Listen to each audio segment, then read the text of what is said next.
এই গণভোটটা আসলে কেন করতে হয়েছিল, বা আমি যদি এভাবে প্রশ্ন করি, জুলাই সনদে আবার বিএনপি জামায়াত ওরা স্বাক্ষর বা অন্যান্য দলগুলো কেন স্বাক্ষর করলো? কি আজকে যে করলো? না না, আগে তারা জুলাই সনদে স্বাক্ষর করেছে না? কে? না, জুলাই সনদে তো সবাই সবাই স্বাক্ষর করেছেন। এনসিপি আজকে করতে যাচ্ছে, এটা উনি এনসিপি আজকে করতে যাচ্ছে। না, পান্না ভাই তো অনেকগুলা কথা বলছে, ভালো বক্তা, ভালো আলোচক, নিজের ফেসবুক নাকি বলে ইউটিউব চ্যানেল চালায়, তাছাড়া উনি একজন বড় মাপের সাংবাদিক, আইনি বিষয় ভালো বোঝেন। আমি এখানে আইনের বিষয়টি নিয়ে কথা বলবো না, তাইলে একটা বিষয় আসে কি মনে হয় যে আমি লয়ার, আমি বলে গেলাম। এটা 2-3জন লয়ার থাকলে একটা আলোচনা, সেটা ভিন্ন। আমি সাদা মাটার দৃষ্টিতে যেটা দৃশ্যমান সেটা বলছি। ধরেন এখানে গণভোট এবং বনাম ইশতেহার একটা লড়াই হচ্ছে। ইনফ্যাক্ট গণভোট বনাম ইশতেহার, গণভোটটা লিগাল ইললিগাল সেই চ্যাপ্টার তো পরে, কিন্তু গণভোটের পক্ষে জনগণ রায় দিছে, আর ইশতেহারটা হলো দলীয় রায় বা দলীয় সিদ্ধান্ত।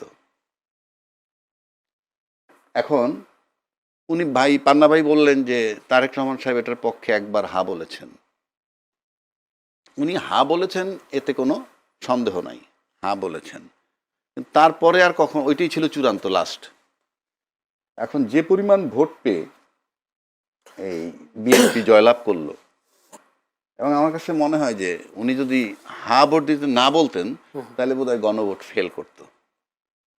উনি যেহেতু হাতে ভোট দিতে বলেছেন, আমি মনে করি, কারণ আমি তো এর বাইরে যেতে পারবো না, আমি অনুমান করে কিছু বলবো না, কাজেই হা জয়লাভ করেছে। হা জয়লাভ করলে এখন তাদের জন্য এটা অব্লিগেটরি, কারণ আপনি তো প্রধানমন্ত্রী হয়ে যাওয়ার পর, উনি এখনো ওত নেন নাই, বাট প্রধানমন্ত্রী তো আপনার মাধ্যমে আবারও তাকে একবার শুভেচ্ছা জানাচ্ছি, কারণ আমাদের তো ফোরাম নাই জানানোর। এবং জনাব তারেক রহমান সাহেব আমি আবার একটু অভিবাদন জানাই যে আজকে ওনার জন্য এই গণভোটটা আমি মনে করি পাশ করেছে। এখন সেই হিসাবে গণভোট যে এক্সিকিউশন, ওইটার আলোকে সংবিধানকে সংস্কার করাটা আমি মনে করি তাদের জন্য, মানে যদি আদর্শগতভাবে চিন্তা করেন, নৈতিকভাবে চিন্তা করেন, তাইলে তাদের জন্য এটা টু সাম এক্সটেন্ট তাদের দায়িত্বের ভিতরে পড়ে। এখন আসেন 2/3 মেজরিটি ওনার পার্লামেন্টে গেছেন, মানলাম না গণভোট, সেটা অন্য কথা। মানলাম না ইশতেহার যেটা ওনারা দিছেন, কথার কথা, কারো কিছু করার নাই। বাট আমরা যে বিগিনিংটা চাইছিলাম যে একটা শক্ত বিরোধী দল গেছে, কারণ আমি ভোটের রেশিওতে যদি বলি, সিটের রেশিওতে 213টা তারা বিএনপি, জামাত পাইছে 66টা, ওরা পাইছে 6টা। সিটের রেশিওতে কিন্তু তাও স্ট্রং, কিন্তু ভোটের রেশিওতে কিন্তু অনেক ভোট পেয়েছে। সেই হিসাবে কিন্তু জনমত একটা বিশাল ব্যাপার, তার মানে বিরোধীদের পক্ষে একটা জনমত আছে।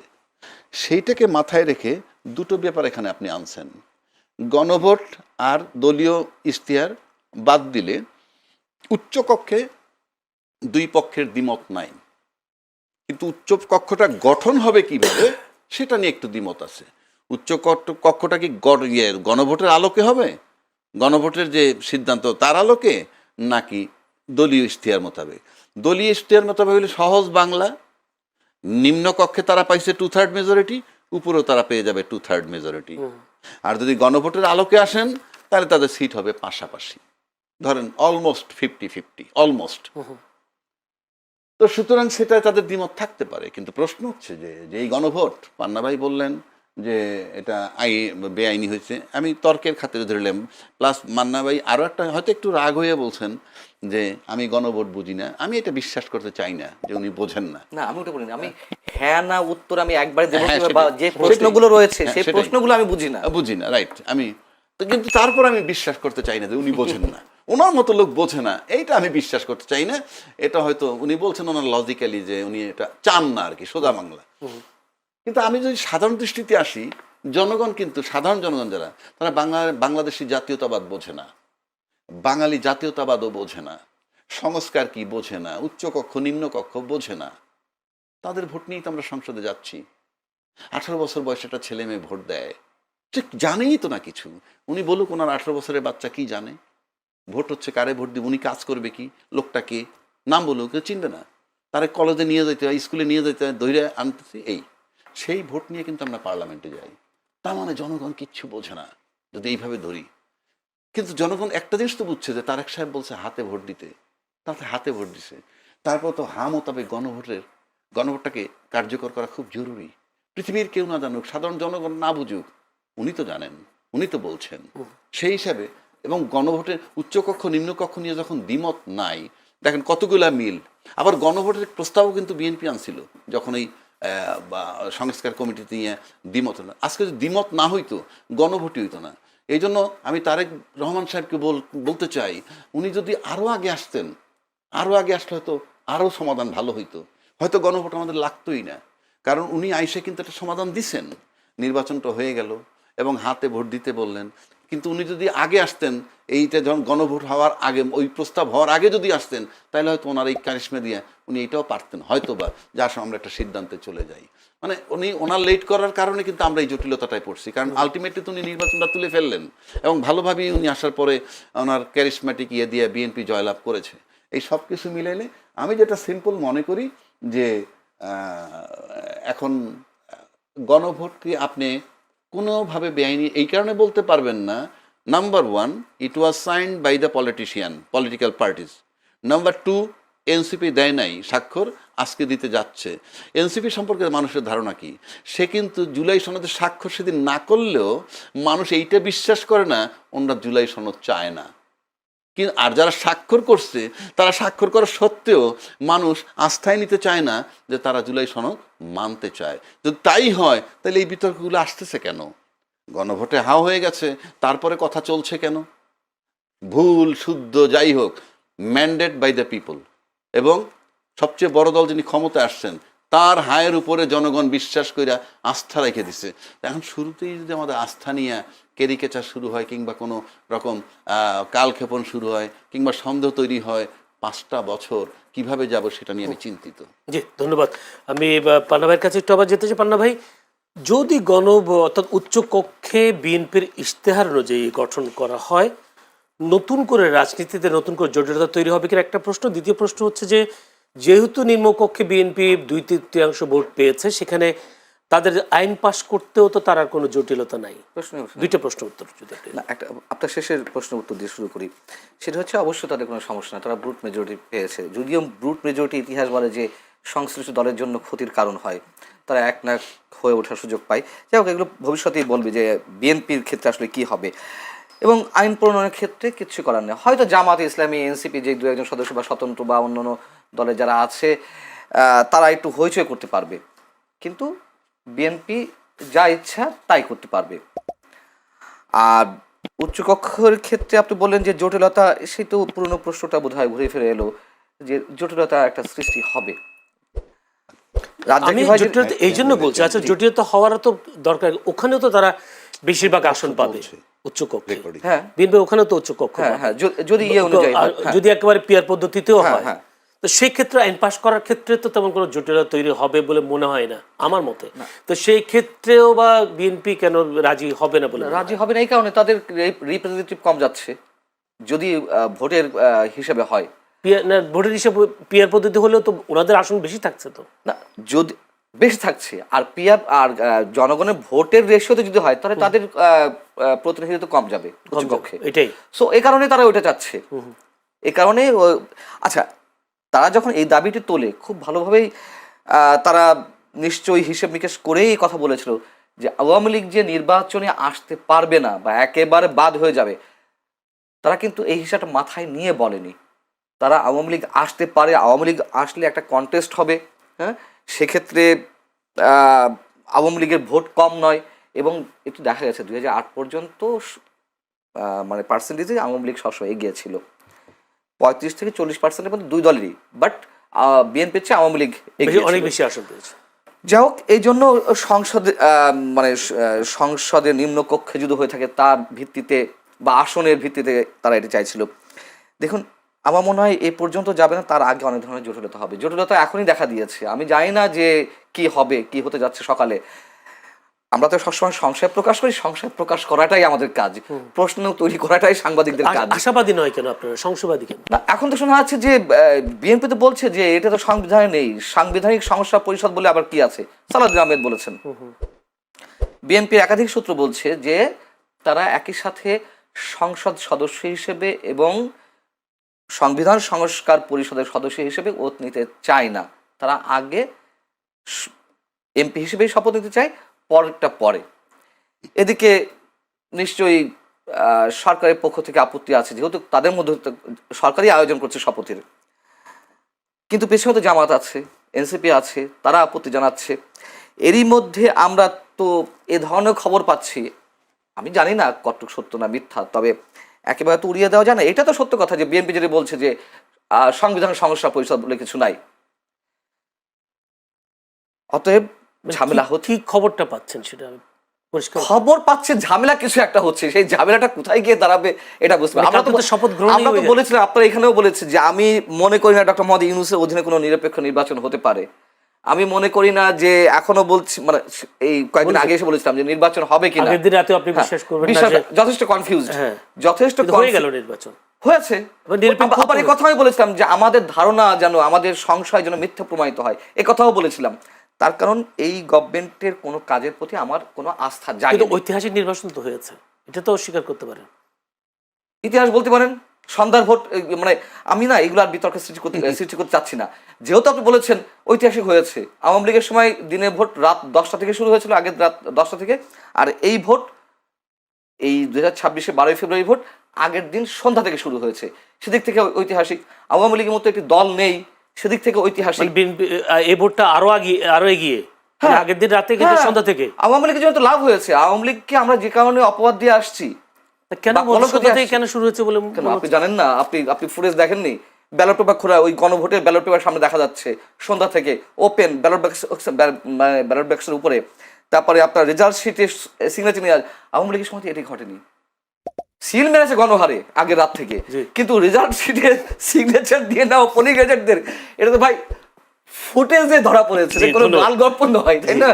তো আপনি সেদিক থেকে ঐতিহাসিক, হ্যাঁ, নানান কারণ ঐতিহাসিক। এবং ঐতিহাসিক আরো একদিক থেকে, পৃথিবীর ইতিহাসে কোনো নির্বাচন পাবেন না, নট অনলি বাংলাদেশ, পৃথিবীর ইতিহাসে কোথাও নয় যে একটা নির্বাচনের আগের রাত পর্যন্ত মানুষ কনফিউজিং অবস্থা থাকে, নির্বাচন হবে কিনা।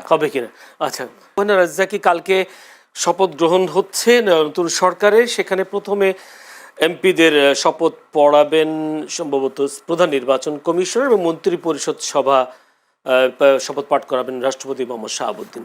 কিন্তু আগের যে বাংলাদেশের সেই সংবিধান আইন অনুযায়ী এমপিদের শপথ পাঠ করাতেন স্পিকার বা ডেপুটি স্পিকার, এই বিষয়গুলো।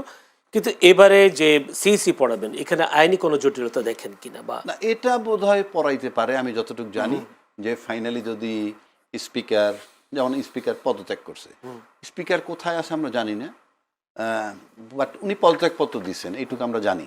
প্লাস ডেপুটি স্পিকার মানে হি ইজ ইন কাস্টডি, জেলখানা। তো আপনি তো ধরেন এই মুহূর্তে সে বোধহয় বিয়ের আসামি, একটা হত্যা মামলার আসামি হিসেবে উনি আছেন। তো আমি যতটুকু বিধান, হত্যা মামলার আসামি থেকে দিয়ে তো আপনার ওত পড়াইতে পারেন না। তারপর রাষ্ট্রপতি মনোনীত যাকে করবেন পারেন। আর এরকম ক্ষেত্রে যদি কেউ খুঁজে না পাওয়া যায়, তাইলে গেজেট নোটিফিকেশন হওয়ার পর ইন 3 days সর্বোচ্চ প্রধান নির্বাচন কমিশনার পড়াতে পারেন। তাহলে আমি উত্তর পেয়ে গেলাম, সেই হিসাবে কোনো অসুবিধা হচ্ছে না। আর দ্বিতীয় প্রশ্ন হচ্ছে, জামায়াতের ব্যাপারে একটা হাইব্রিড হচ্ছিল, তারা ক্ষমতায় যাচ্ছে, ফলাফল দেখা গেলো কিন্তু উল্টো। জামাতের পরাজয়, এরকম পরাজয় হওয়ার কারণটা একটু বলবেন। কেউ বলছেন নারীদেরকে অসম্মান করা কিংবা ৭১-কে স্বীকার না করা, এই বিষয়গুলো প্রভাব পড়েছে নির্বাচনে। না, আমি এবারের নির্বাচনে আমি উল্টোভাবে দেখতে যে আপনার এগুলোর জবাব আমি দিব। তার আগে যদি আপনি আসেন যে এবারের নির্বাচনে সবাই খুশি, আমার কাছে মনে হয়। আমি যেখানে ভাই খুশি হতে পারেন না, ভাই খুশি হতে পারেন না, আমি ভাইকে সেটা একটু বোঝানোর চেষ্টা করি। উনি তো বলছেন যে দেশের মানুষ সংশয়ে ছিল, যেমন ধরেন আপনি, নির্বাচন হবে। আমি একদম নিচের থেকে আসি, মানে ওই যে অন্যান্যরা পাইছে 8টা আসন, অন্যান্যরা তো খুঁজে পাবেন না, এই একটা ও একটা ওটা বাদ। তারপরে নিচের থেকে যদি আসি, এনসিপি পাইছে 6টা আসন। আপনি ভালো করে চিন্তা করে দেখেন যে এনসিপি ফ্রম ডে 1 আমি দেখি নাই কেউ অ্যাকসেপ্ট করছে তাদেরকে, মিডিয়ায় বা ইন্টারভিউতে আই না, কেউই না, তাকে যে যাই বলুক ওটা নিয়ে আমার। কিন্তু আলটিমেটলি কিন্তু তারা 6টা সিট পাইছে। তো 6টা সিট যে পাইল, এতে তাদের খুশি তারা, আমি মনে করি। কেন খুশি? তাদের প্ল্যাটফর্মই থাকতো না, যাদেরকে বলা হয়েছে একটা সিটও পাবে না, 6টা সিট তারা পেয়েছে। কিন্তু কিভাবে পেয়েছে রাজাকি ভাই? এটা তো ভোটে। আমি তো না, কাদের ভোটে? না না, আমি সাদা মাটা দেখলে তো ভোট। না, কাদের ভোটে? জুলাই চেতনার পক্ষে যারা। না, জামাতের ভোটে তো। না না, জামাতের এত ভোট নাই, সেটাই ব্যাখ্যা আসতেছে। জামাতের এত ভোট নাই। জামাত বরং এনসিপিকে নিয়ে, এনসিপির পক্ষে যে সেন্টিমেন্টটা কাজ করছে, জামাত গেইন করছে। এই কাজটা যদি বিএনপি করতো, আমার ব্যক্তিগত ওপিনিয়ন ভাই, আমি ধরেন শেখ হাসিনাকে সরাইছি, আমরা আন্দোলন করছি, সরাইছি, ভালো কথা, যাক। একটা আন্দোলন, এরকম আর একটা আন্দোলন কিন্তু 15 বছর লাগতে পারে, এটা এভরিডে হয় না। তো সেক্ষেত্রে ওই শেখ হাসিনা চলে যাওয়ার পর কিন্তু ওরা আর ওই জায়গাটায় থাকতো না, যেটা আমরা মনে করি। আমরা বোধহয় এমন একটা শক্তি উত্থান হইতেছে, এই উত্থান বোধহয় দমানো যাবে না, ইত্যাদি ইত্যাদি। আপনি তাদেরকে, বিএনপি কিন্তু অনেক খুচরো দলকে অ্যাকোমোডেট করছে একটা সিট দিয়ে, যাদের নাকি দলের প্রেসিডেন্ট খুললে ভাইস সেক্রেটারি নাম পাওয়া যায় না, এদেরকে গিলে ফেলা যাইতো। কীরকম? দিলাম, থাকো, 20টা সিটই দিতাম, 10টা সিট দিতাম, 2টা মন্ত্রণালয় দিতাম, চলে আসতো নিয়ে। আমার ওপিনিয়নটা, বিএনপির সাথে তো আমার বনবে না, এটা ওনাদের ব্যাপার। সুতরাং এনসিপি খুশি কেন? তার প্ল্যাটফর্মটা থাকলো। এখন কিন্তু এটা কলেবর বৃদ্ধি করবে সে আস্তে আস্তে। এইবারে আসেন জামাত। জামাত এককভাবে তার অর্জন কিন্তু 3টে সিট, আমার জানা মতে এককভাবে 3টে সিট অর্জন তার। আর একবার 14টা পেয়েছে, একবার 18 পেয়েছে, সেটা বিএনপির সাথে একত্রে জোট করে মন্ত্রী হয়েছে 2জন। কাজে আমি এককভাবে যদি যাই ওই জায়গাটায়, 3টার কাছ থেকে যদি সে 66টা আসে, 3/22 68, তাহলে অলমোস্ট 3-23-69, প্রায় 23 গুণ। এটা তার জন্য বিরাট অর্জন। প্লাস 3টা কোথায়, কোন নির্বাচনে পেয়েছিল? তারা একক নির্বাচনে, একক নির্বাচনে শেষ ভোটে কত পেয়েছে? 2019, তারা তো লাস্ট করে 2001-এ। 2008 তো জামাত করেনি, করেছে? হ্যাঁ, 2001-এ করলো না, 2008-এ, 2001 একে করেছে। হ্যাঁ, আর 2008 ছিল না, তাহলে 2001-কে কয়টা পেয়েছে? 18টা। আপনি সেটা দিয়ে রেশিও টানবেন না, 3টা দিয়ে রেশিও টানবেন? না, সেটা তো বিএনপির সাথে জোট ছিল। ও আচ্ছা, আপনি ওই সেটা তো বিএনপির সাথে জোট ছিল, আমি সেটা বলছি। আচ্ছা, তাহলে তার বাড়ছে অলমোস্ট 23 গুণ। সে খুশি হবে না কেন?